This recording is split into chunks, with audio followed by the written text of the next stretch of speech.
Hi, I'm EXO, and this video is about feedback and questions that I've received based on the past few videos that we've released. Right off the bat, in the soundtrack video, I had offered to have users reach out to me, either through the Discord or email, and let me know if there was any soundtracks missing that they would like to see. Discord user Mash did exactly that, and thanks to him, we have 8 new soundtracks as of this morning.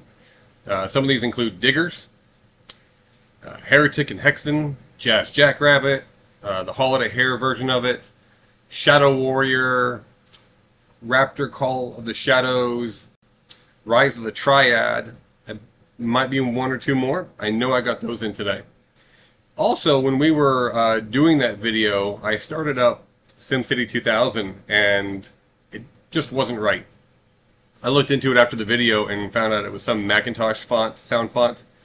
So I've gone back, re-ripped the game, re-ripped the soundtrack, and now, sorry, here it goes.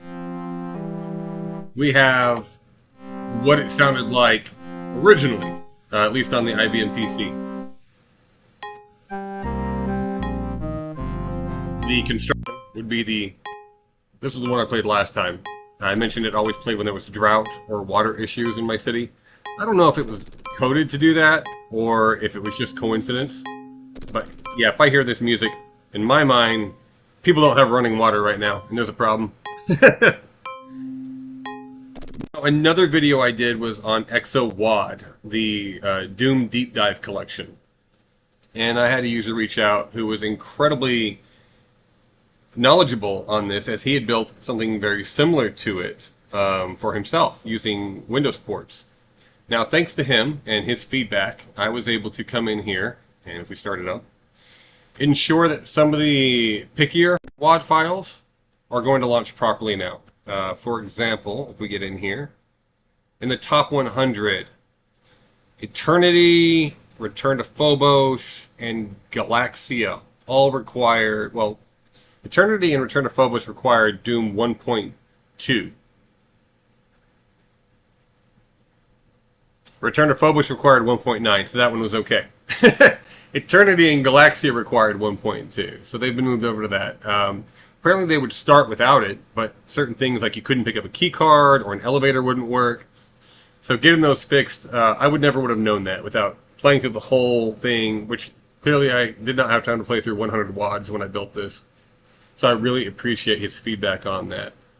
I'm also looking into some feedback he gave me on some of the Windows port WADs that we have. Apparently they might require specific versions of GZ Doom. Currently they're launching and playing fine for me, but again, I don't know if the problem has something to do with a certain key card at a certain point in the level. So once I get that feedback, I'll be rolling that back and getting it running.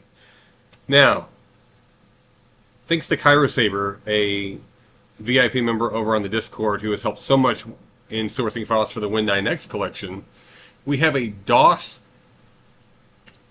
compiled version of Slige. Maybe it's Slige? Not sure.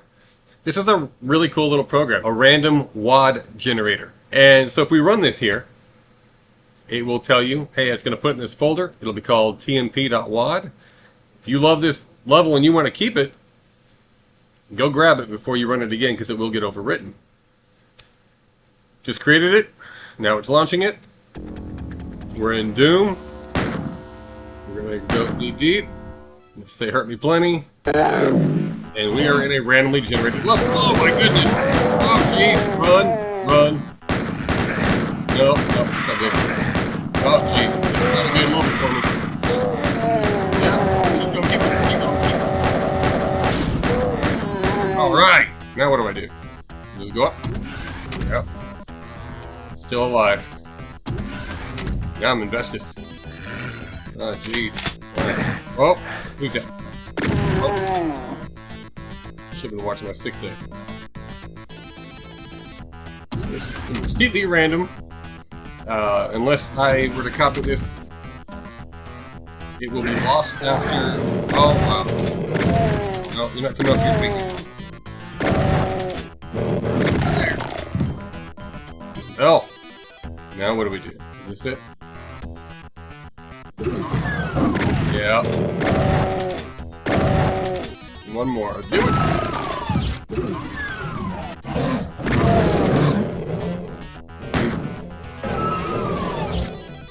It's a really interesting built level. I don't know.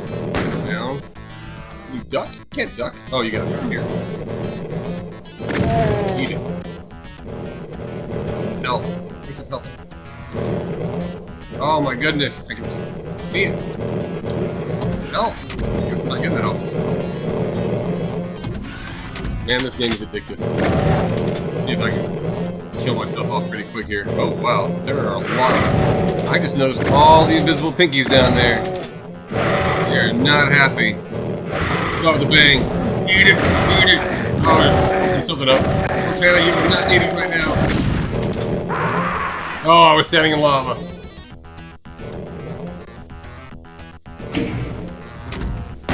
That's a really cool utility, and in my research on it, it looked like a running DOS copy was not common. There was a lot of threads of people trying to find a working DOS version of Slag, so the fact that KyberSaber found it, compiled it for us, huge thanks to him for that.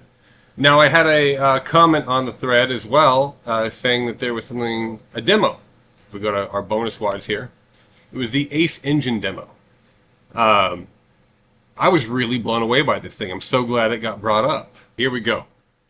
This is standard Doom 2. In terms, when I say standard, it's not a source port. This is the original Doom 2 engine. And it is astounding what is in here. Let's see here. We'll start out with their fists. Just watch the animation on these guys. Alright, come here. Boom.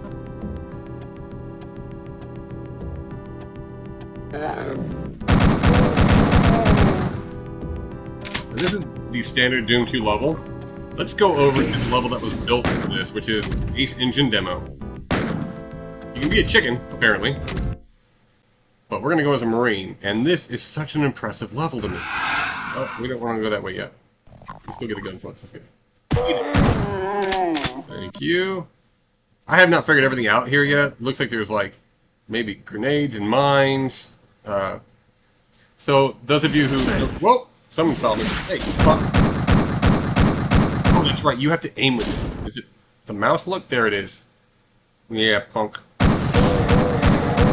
you now have mouse look, and this is standard Doom. You also have something that you never had before in Doom, which is... Doom did not have levels on top of levels. It was all special effects to make you think that there was a level on top. Here you can see... excuse me. This is actually... climbing right up and around into this room here without any kind of special effects going on. Really impressive stuff.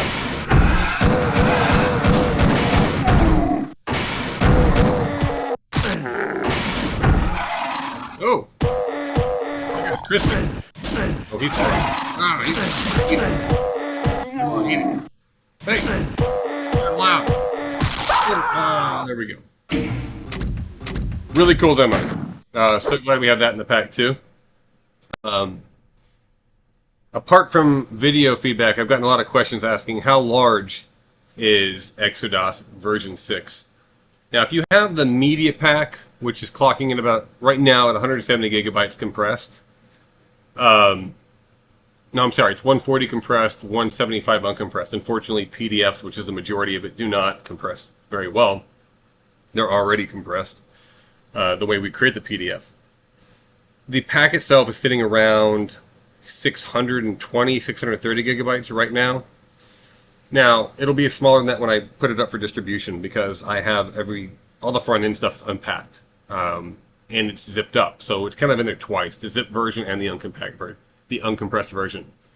I would say once you have downloaded eXoDOS version 6 and set it up, if you get the media pack as well, and it's all set up, I would plan on having about 750 gigabytes available for all that. Now, that does not include installing all the games. At this point, the games are still zipped up. Most games of the 7,600 games in the pack, most games aren't that big. And the CD-based ones, we're talking about a gigabyte total for most of them when you compress them. There are a handful that are massive. Lynx LS, I think, is sitting around 4 or 5 gigabytes. Phantasmagoria is about that much because it has 7 CDs, if I remember correctly. I would say a terabyte if you want to really start getting stuff set up and you're going. And of course, it will grow in the future as we run updates with the updater. Let's see, what other questions did we have? We got, when is it coming out? As I said in another video, it is not out yet. I don't have an exact release date. I will say I'm targeting October. That gives me at least this month to try to finish putting some spit shine on this thing, packing stuff up. As I've mentioned in a few other videos, we have some external factors. We are hoping that DOSBox Staging does their next release, as there are some really cool features in staging that we would like to have for our alternate launcher. Specifically with the CRT shaders that John Novak has been working on. And he has gone ahead and released that into their most recent daily build, and it's astounding. I want to do a whole video just on that though, so I'm not going to spoil it here. We are also hoping that the next version of Launchbox will come out before we release. I've mentioned how if you come up,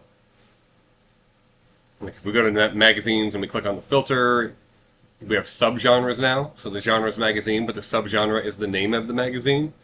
We've done that with the sports, several other things.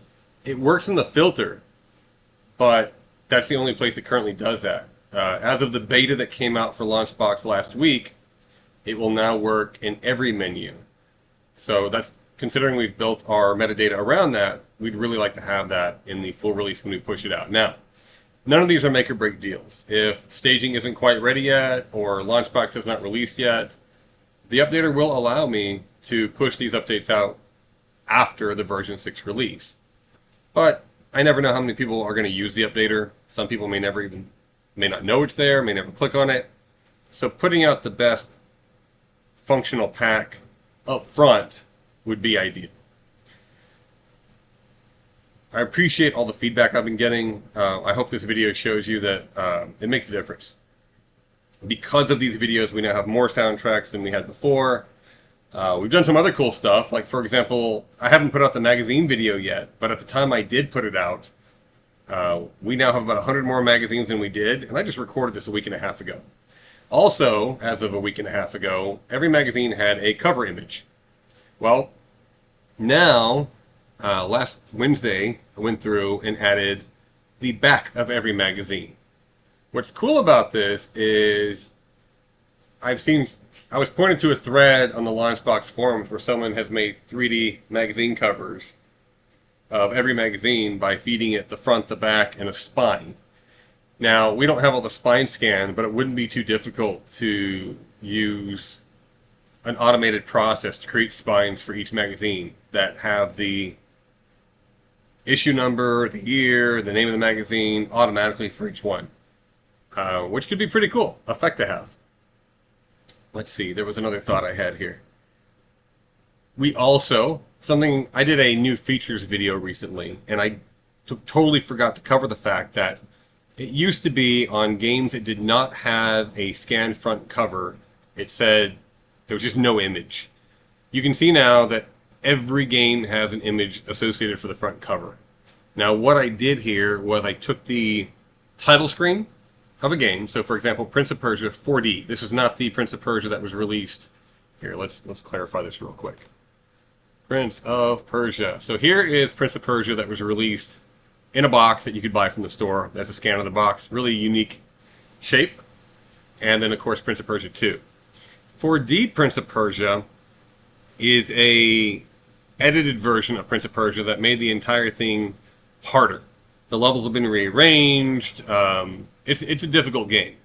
Now clearly though, that means it was not commercial, so it did not come out in a box. So we've taken the title screen over here and duplicated it over as a screen box shot. This makes the whole pack look a lot cleaner than it did before, especially for browsing. Now I did do a trick. Your typical Launchbox naming convention puts a -01 at the end. So if you add a title shot to a game or a box shot to a game, it'll be a version of the game's name -01. For the games that I copy the title screen over to, I made it -00. The point of this was that allows me to filter by any -00 titles, and I know by doing that filter which ones don't have a true box cover. Because there are a handful of games that would be commercial titles. Here we go. Matthew Rescue was sold commercially. However, I think in this case, if it had any kind of physical release, it was like a paper sleeve, maybe in a plastic bag, sold in some local computer stores here in the Dallas area, since it was published by Apogee. Maybe some other large markets had it too. Now, it's listed as commercial because it was like shareware. You could get that first free level, but you would pay if you want to get the rest of it. Since you had to pay for it, that technically makes it a commercial game. Here's a better example. Maxit. This was released by IBM in, is it 83? 82. This was an old one. And so this did come in a box originally, but as of right now, no one has that box that I'm aware of. It's not online. It hasn't come up on eBay or anything. Maze Runner is another one that Apogee put out. Now, Key Punch published it. So again, we're probably talking about either a cardboard sleeve or even possibly Key Punch had a really bad habit of putting out like a 10-in-1 disc, and it just had 10 things on it. So it would have been sold, making it a commercial game, but may not have been sold individually. And while I'm here calling Key Punch out, they also had a really bad habit of logging into bulletin board systems, taking people's games and renaming them. One that comes to mind is Zonix. This game here is like a Kix clone. You try to close in areas while obstacles are trying to kill you, and if you close in a certain percentage of the board, you win. Recently, when adding new games, we found a Key Punch title called Lockup, or Lokup. It's L-O-K-U-P. It is identical to Zonix, 100%, but the title screen has been changed, and the the developer name has been removed from it. So it just says Lockup, and it came out with Key Punch. They did it with Chomp'em, which was, I forget all the names, but they would take these games, strip out the credit to the original developer, change the title screen, and sell it. I think I mentioned the other day in the eXoDOS how, like the D-Zone packs and those big WAD CDs that were released were often scraped from either websites that sold websites that hosted WADs, or from just BBSs, as was pointed out in the comments. Prior to '96, they were scraping BBSs and pulling WADs down and reselling them to people, which I guess they could get away with because not many people accessed BBSs at the time. Anyway, with all that said, to go back to the title screens here, as we've discussed, if a game did not have a title screen but is commercial, then by searching for the -00, I can still make lists of games that we would like to find commercial covers for. I think that covers it for this video. It's really more of a reaction video to all the feedback I've been getting. I appreciate it. All the likes and the positive comments and the suggestions for added content have been invaluable to me. Thanks for watching. Tomorrow we'll cover magazines.